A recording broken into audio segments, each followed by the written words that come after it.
બધા મિત્રોને મારા જય દ્વારકાધીશ. મિત્રો, તમારું આ મિની બ્લોગમાં સ્વાગત છે.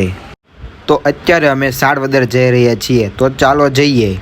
તો મિત્રો, તમે જોઈ શકો છો અત્યારે મોલવાળો રસ્તો આવી ગયો છે અને જોઈ લ્યો હિમાલય મોલ પછી આવી ગયો છે.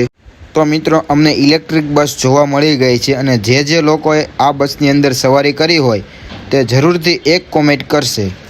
પછી મિત્રો અમે પહોંચી ગયા અધેવાડા અને અધેવાડા મેકઅપ રોડે અમે મેકઅપ ન કર્યો હોય એવું થોડુંક ને બને.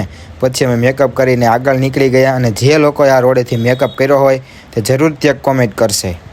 પછી અમે મહુવા નેશનલ હાઈવે ઉપર ચડી ગયા છીએ અને પછી અમારી ગાડીએ બોલાવી બાકાજી કી અને એ જાય છે 110ની સ્પીડે હો બાકી. પછી અમે પવન ચક્કીને જોતા અમે નીકળી ગયા ગામ સાડવદર તરફ. પછી થોડોક ગાડીને પોરો દેવો હતો અને આપણે પણ થાકી ગયા હતા એટલે આપણે ગેલેપ્સ હોટલમાં પોરો ખાવા જઈએ. આપણે ગેલેપ્સ હોટલમાં એન્ટ્રી લઈ લીધી છે, તો ચાલો ગેલેપ્સ હોટલમાં આપણે ગાડીને થોડો અમથો પોરો દઈ દઈએ.